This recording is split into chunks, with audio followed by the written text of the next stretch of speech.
Hello दोस्तों, study with me में आपका स्वागत है। मैं लेके आई हूँ 29 अप्रैल 2023 की करंट अफेयर्स के कुछ 10 इम्पोर्टेंट क्वेश्चन। आइए स्टार्ट करते हैं। हाल ही में किस देश के तट पर दुनिया के दूसरे सबसे गहरे ब्लू होल का खुलासा हुआ है? चीन, मैक्सिको, अमेरिका, भारत। तो जो हाल ही में दुनिया के दूसरे सबसे गहरे ब्लू होल का खुलासा हुआ है वो है मैक्सिको। वैज्ञानिकों ने मैक्सिको में युकाटन प्रायद्वीप के तट पर दुनिया के दूसरे सबसे गहरे ब्लू होल का ढूंढ निकाला है। ब्लू होल चेतुमल खाड़ी में पानी के नीचे करीब 900 फीट की गहराई में, कितने फीट की? 900 फीट की, 900 फीट की गहराई पर और 1,47,000 वर्ग फुट, इतने बड़े मतलब इलाके में ये पूरा एरिया फैला हुआ है। जैसे फोटो में आप देख रहे हो, इतने बड़े एरिया में ये फैला हुआ है। चलिए आगे बढ़े। हाल ही में किसे व्यक्तिगत रूप से रेमन मैग्सेसे पुरस्कार से सम्मानित किया गया है? व्यक्तिगत रूप से Dalai Lama, Narendra Modi, Vladimir Zelensky, Joe Biden. जो हाल ही में व्यक्तिगत रूप से जो रेमन मैग्सेसे पुरस्कार से सम्मानित किए गए हैं वो हैं दलाई लामा। इनको ये पुरस्कार 1959 में ही देना था, लेकिन ये तिब्बत से वहाँ से भाग आए थे चीन की वजह से, इस कारण ये इनको मिल नहीं पाया था। ठीक है, 26 अप्रैल को ये अभी इनको मिला है। कब मिला है ये? फिलहाल 26 अप्रैल 2023 को अभी फ़िलहाल ही मिला है इनको। फिलीपींस के रेमन मैग्सेसे, फिलीपींस का है ये। ठीक है, ये पुरस्कार कहाँ है? फिलीपींस का है। रेमन मैग्सेसे पुरस्कार है। ठीक है, फिलीपींस के रेमन मैग्सेसे अवार्ड फाउंडेशन ने दलाई लामा को पवित्र बौद्ध धर्म की रक्षा में तिब्बती समुदाय को वीरतापूर्ण संघर्ष में उनके नेतृत्व को सम्मानित करते हुए दिया था। इन्हें इस अवार्ड के लिए 1959 में ही चुना गया था, लेकिन तब क्या हुआ था? तब चीन की वजह से वह तिब्बत से भागकर भारत आ गए थे, इस वजह से इन्हें पुरस्कार ले नहीं पाए थे ये। ठीक है, ये लेने वहाँ जा नहीं सके थे। अब 64 ईयर बाद में, इतने सालों के बाद में, रोमन मैग्सेसे की टीम दलाई लामा को हिमाचल स्थित उनके घर पर यह पुरस्कार देने पहुँचे। इसलिए ये आगे लगाया कि व्यक्तिगत रूप से उनको देने के लिए वहाँ पर पहुँची थी। यह दलाई लामा को दिया जाने वाला पहला इंटरनेशनल अवार्ड था। ठीक है, ये पहला इंटरनेशनल अवार्ड था। और यह जो पुरस्कार है, फिलीपींस के 7वें राष्ट्रपति थे रेमन मैग्सेसे। ये जो फोटो दिख रहा है आपको, ये इनके 7वें राष्ट्रपति थे रेमन मैग्सेसे, उनकी याद में दिया जाता है। और इसकी स्थापना हुई थी 1957 में। इसे एशिया का नोबेल भी कहते हैं, एशिया का नोबेल भी कहते हैं। ठीक है, चलिए। हाल ही में मसाला ब्रांड KDM स्पाइसेस का नया ब्रांड एम्बेसडर किसे बनाया गया है? दिया मिर्जा, शहनाज गिल, परिणीति चोपड़ा, सोनम कपूर। किसे बनाया गया है हाल ही में? परिणीति चोपड़ा को।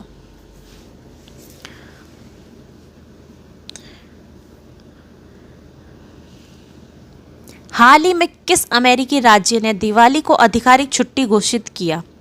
कैलिफोर्निया ने, फ्लोरिडा, वायोमिंग, पेंसिल्वेनिया।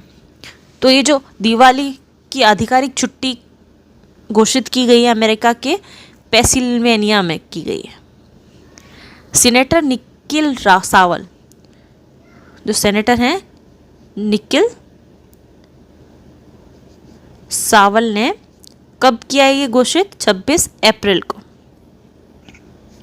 26 अप्रैल को हाल ही 2023 को ये ट्वीट कर ये जानकारी दी कि सीनेट ने सर्वसम्मति से दिवाली को आधिकारिक अवकाश के रूप में मान्यता देने के लिए मतदान किया है। जानकारी के अनुसार 2 लाख, कितने, 2 लाख के करीब दक्षिणी एशियाई निवासी पेंसिल्वेनिया में रहते हैं। इतने दक्षिणी एशियाई निवासी पेंसिल्वेनिया में रहते हैं, दिवाली को धूमधाम से मनाते हैं। इनमें से काफ़ी सारे ऐसे हैं जो दिवाली को वहाँ पर धूमधाम से मनाते हैं। फिर वहाँ की जो सीनेट है उसने दिवाली को आधिकारिक रूप से छुट्टी घोषित कर दिया गया है। चलिए आगे बढ़े। हाल ही में अयोध्या में कचरे से बायोडीजल बनाने वाली किस कंपनी के साथ समझौता हुआ है? Vito, Creda, Alnoor, Biomax. तो हाल ही में जो ये समझौता किया गया है बायोडीजल बनाने वाली कंपनी से, तो वो है वीटो। ये वीटो कहाँ की है? बेल्जियम की। कहाँ की है ये? बेल्जियम की। बेल्जियम की वीटो जल्द ही अयोध्या में एक परियोजना शुरू करने वाली है। नगर निगम आयुक्त विशाल सिंह के मुताबिक कंपनी शुरुआत में बायोडीजल बनाने के लिए 1 टन प्लास्टिक कचरे का इस्तेमाल करेगी। कितने का? 1 टन प्लास्टिक कचरे का इस्तेमाल करेगी, जैसे कि बायोडीजल बनाने की ये कंपनी वीटो है, ठीक है, अयोध्या में जो बनने जा रही है। चलिए, हाल ही कर्नाटक विकास ग्रामीण बैंक KVGB का नया अध्यक्ष किसे नियुक्त किया गया है? श्रीनिवास तिवारी, श्रीकांत भांडीवाद, हरिराम मीणा, अनूप गोयल। तो जो हाल ही में कर्नाटक विकास ग्रामीण बैंक के अध्यक्ष चुने गए हैं, नियुक्त किए गए हैं, वो हैं श्रीकांत भांडीवाद, श्रीकांत M भांडीवाद, ठीक है। ये पी गोपीकृष्णन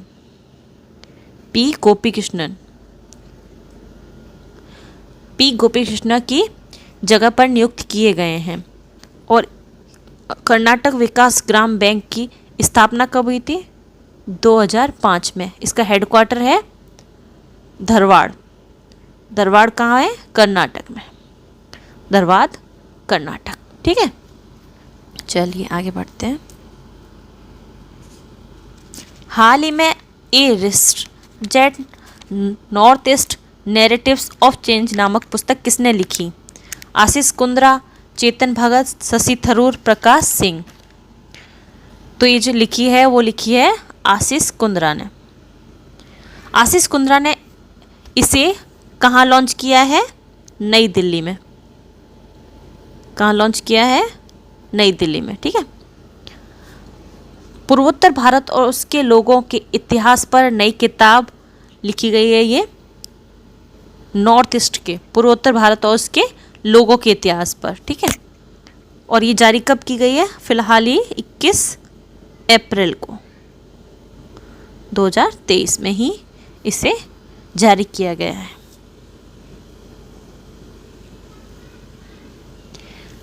हाल ही में शारजाह क्रिकेट स्टेडियम के वेस्ट स्टैंड का नाम बदलकर किस क्रिकेटर के नाम पर रखा गया है?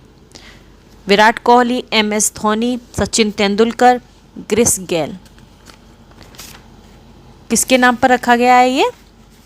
तो ये रखा गया है सचिन तेंदुलकर के नाम पे। सचिन तेंदुलकर के नाम पे। यह 1998 में इन्होंने 1998 में ऑस्ट्रेलिया के खिलाफ जो सचिन तेंदुलकर ने द्वारा जो रन बनाए गए थे, एक के बाद एक शतकों के बनाए गए थे, उसकी 25वीं वर्षगांठ भी है, ठीक है। उन्होंने भारत, ऑस्ट्रेलिया और न्यूजीलैंड के बीच त्रिकोणीय श्रृंखला कोका कोला के फाइनल में 134 रन बनाए थे। कितने बनाए थे? 134 रन बनाए थे कोका कोला के फाइनल में, ठीक है। और सचिन तेंदुलकर हैं जो, सचिन तेंदुलकर को तो सब जानते ही हैं, मशहूर क्रिकेटर हैं। इन्होंने क्या 2013 में इन्होंने पेशेवर जो क्रिकेट से संन्यास ले लिया। कब लिया इन्होंने संन्यास? 2013 में ले लिया था इन्होंने संन्यास। और उन्होंने 24 साल के कैरियर में, इनका पूरा जो क्रिकेट का कैरियर था वो 24 साल का था, तो उसमें इन्होंने 100 अंतर्राष्ट्रीय इंटरनेशनल शतक बनाए हैं। ठीक है, इंटरनेशनल शतक बनाए हैं। और इन्होंने वनडे में 49 और टेस्ट क्रिकेट में 51 शतक बनाए हैं। इनके नाम सबसे ज़्यादा अंतर्राष्ट्रीय रन बनाने का रिकॉर्ड है। इनका एक रिकॉर्ड भी है ये अंतर्राष्ट्रीय रन बनाने का सबसे ज़्यादा। चलिए आगे बढ़े। हाल ही में माणा को पहला भारतीय गांव घोषित किया गया है। यह किस राज्य में स्थित है? गुजरात, तमिलनाडु, उत्तराखंड, उत्तर प्रदेश। जो माणा का जो गांव है, भारतीय गांव घोषित किया गया है पहला, ये किस राज्य में है? ये है उत्तराखंड में। उत्तराखंड के माणा गांव को भारत का पहले आखिरी गांव कहा जाता था। पहले कहा जाता था इसको आखिरी गांव, लेकिन बॉर्डर रोड्स ऑर्गेनाइजेशन BRO ने अब इस गांव को एक नया दर्जा दिया है। क्या दर्जा दिया है? भारत का पहला गांव।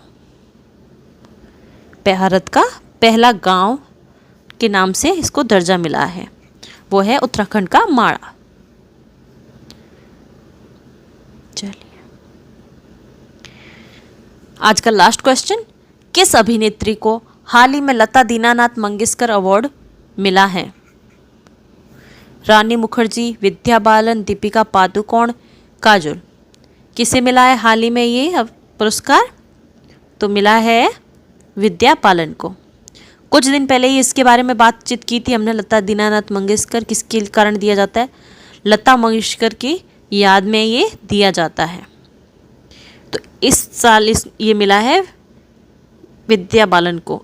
अभिनेत्री औरों को भी मिला है, लेकिन ये अभिनेत्री हैं, पहली अभिनेत्री हैं समझ लो, विद्या बालन को मिला है इस साल की। चलिए आज यहीं पे समाप्त करते हैं। इसके आगे की करंट अफेयर्स के लिए बने रहिए हमारे चैनल के साथ। चैनल को लाइक करें, शेयर करें एंड सब्सक्राइब करें। आपका दिन शुभ हो। धन्यवाद।